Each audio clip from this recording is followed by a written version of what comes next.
임산부가 왜 제왕절개를 하지 않고 자연분만을 해야 되는지 그 이유에 대해서 알려드릴게요. 여성분들이 잘 들으셔야 하는 내용입니다.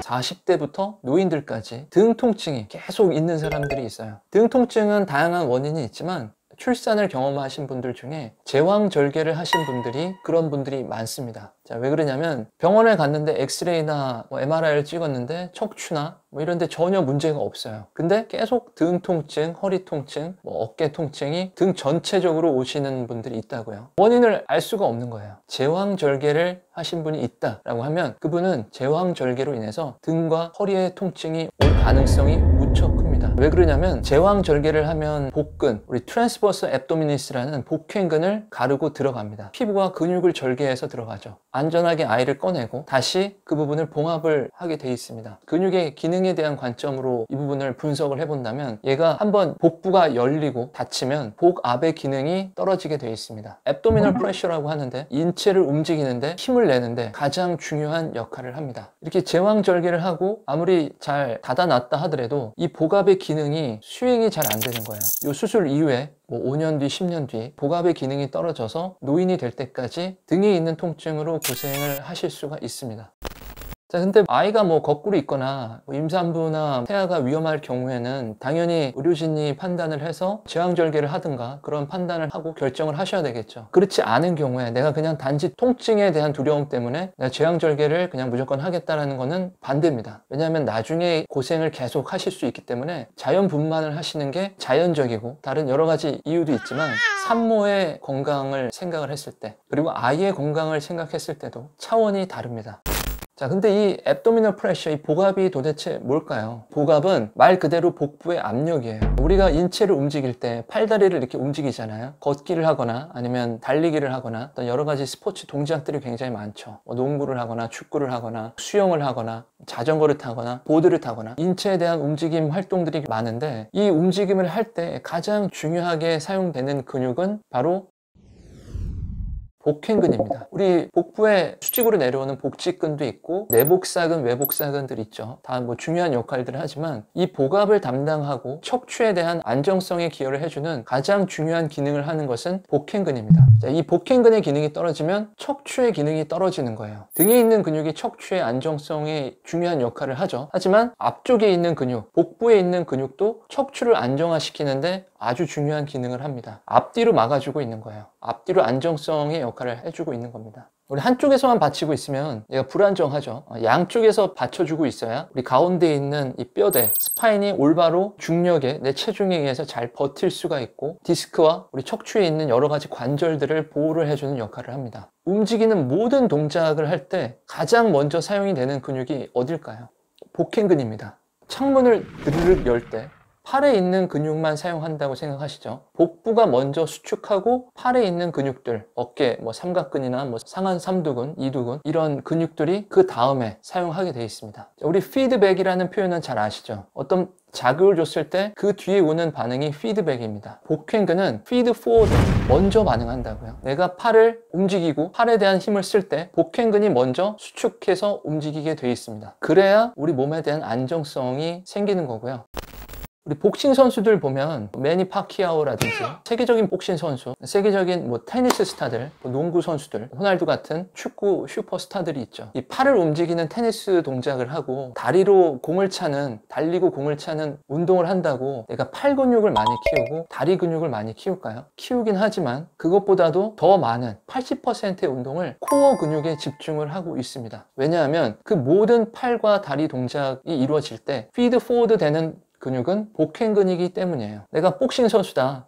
펀치를 쳐서 샌드백을 치고 그런 동작들을 하잖아요. 근데 복횡근이 약하면 손목에 통증이 오고 팔꿈치에 통증이 오게 됩니다. 펀치력이 약화되죠. 테니스에서 포핸드나 백핸드 동작을 할 때 복횡근이 약하면 어깨 통증이나 팔꿈치, 손목의 통증이나 염증이 발생할 가능성이 굉장히 커집니다. 프리킥을 하고 센터링을 하고 슛, 패스를 하는 동작들이 많지만 복횡근이 약하면 발목이나 무릎 손상에 올 가능성이 훨씬 더 커지는 겁니다. 그래서 세계적인 운동선수들은 자신의 트레이닝 프로그램을 거의 70에서 80%를 이 복횡근 운동 쪽에 투자를 하고 있어요. 자, 그래서 이 복행근을 단련하시는 게 중요한데, 근데 내가 이미 제왕절개를 통해서 수술을 하신 분들은 매우 불리한 상황이긴 하지만, 그렇다고 하더라도 그 부분을 포기하지 마시고, 내 등 통증이나 허리 통증이 있을 때 뭐 질병이 아닌 또 손상이 아닌 그 알 수 없는 통증들이 있다라고 했을 때는 이 복행근 운동을 하셔서 복행근의 기능을 더 좋게 해주면 되는 거예요. 그 기능들이 다 살아나진 않지만 우리 척추를 안정화시키고 보호를 하는데 상당히 중요한 역할을 합니다. 이 통증을 줄이고, 이런 근육들이 척추 기립근이나 다양한 근육들이 있지만 이런 근육들만 해당되는 게 아니라 이 복행근이 굉장히 큰 비중을 차지하고 있다는 거 잊지 마셔야 합니다.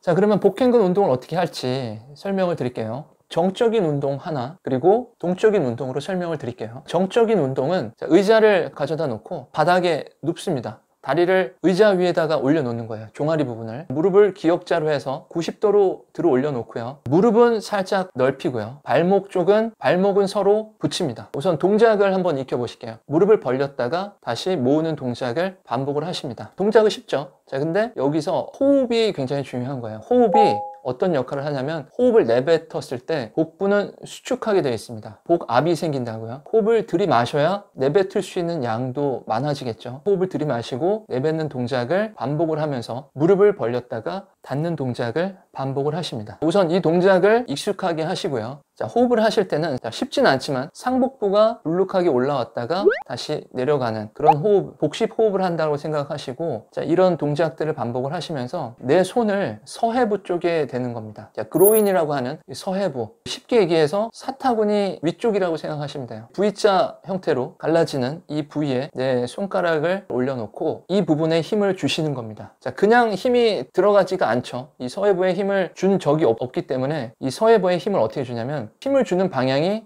밑으로, 포스테리어 방향, 그리고 양옆으로, 레터럴 방향 쪽으로 힘을 준다라고 생각을 하고 이 동작을 반복하시는 거예요. 자, 이 동작은, 자, 무릎은 벌어지고 닫고 어깨가 으쓱되지 않도록 최대한 밑으로 디프레션 시켜놓고 견갑골이 움직이지 않도록 바닥에 완전히 고정을 시킵니다. 상체는 석고상처럼 고정을 해 놓은 상태에서, 자, 이 운동을 반복을 하세요. 우선, 자, 그래서 내가 이렇게 이 동작들을 동시에 이것을 할 수가 있다라고 한다면 의자를 빼는 겁니다. 자, 의자를 빼고 그냥 다리를 올려놓은 상태에서 이 동작을 하시면 돼요. 호흡은 계속적으로 들이마시고 내뱉는 동작을 하면서 서해부 쪽에 힘을 계속 주고 반복을 하시면 되는데, 다리를 기역자로 들어 올렸을 때 이 상태에서 서해부 쪽에 힘이 들어가는 것을 내 손가락으로 느끼시면 됩니다. 서해부가 수축을 할 수 있을 때는 서해부가 근육이 살짝 올라오는 것을 느끼실 수가 있을 거예요. 자, 근데 쉽지가 않아요. 이 서해부 쪽에 이 도대체 어떻게 힘을 주는 거야? 라고, 이거 도저히 잘 모르겠는데 라고 하실 수 있습니다. 하지만 이거는 굉장히 미세한 근육들을 움직이는 거기 때문에 계속 하시다 보면은 그 느낌을 알게 되실 거예요. 쉬운 느낌으로 소변 참는 느낌이라고 생각하시면 됩니다. 소변 참는 느낌이 이 서해부에 힘을 주는 거예요. 자, 그러면서 서해부가 앞쪽으로 살짝 볼록 튀어나오는 듯한 그런 느낌, 그렇게 해서 이 운동을 하시고요. 자, 그리고 상복부 운동을 하는 게 아닙니다. 자, 허리가 불안정하신 분들은, 등에 통증이 있는 분들은 윗몸 일으키기를 하는 게 아니에요. 그러면은 척추가 더 불안정해지고 약화될 수가 있습니다. 하복부 운동을 하시는 거예요. 누워있는 상태에서 다리를 들어 올렸다가 내리는 동작을 하는데, 자, 내리는 동작을 할 때는 약 15도 정도 내려놓고 그리고 다시 위로 들어 올리는 동작을 합니다. 자, 이때 등이 떨어지지 않도록 하고요. 최대한 허리의 공간은 살짝 비워두고 손바닥 하나 정도가 들어갈 정도로 놓고, 다리를 들어 올릴 때 후, 내릴 때 들이마시고, 다시 들어 올릴 때 후, 내릴 때 들이마시고. 자, 호흡을 안 하시는 분들이 있는데 이 복압은 호흡이 가장 주된 역할을 합니다. 그렇기 때문에 내가 근육을 쓰면서 호흡을 지속적으로 한다라고 생각을 하셔야 돼요. 자, 내가 임산부가 아니었어도 그렇고 남성들도 마찬가지고요. 내가 운동선수가 아니어도 내가 허리가 불편하고 어떤 불안정성이 있고 이런 분들은 반드시 이 복압을 회복하는 운동, 강화시키는 운동, 이 트랜스버스 앱도미니스, 복행근을 강화시키는 운동을 하셔야 내 척추를 보호하실 수가 있습니다. 바이바이.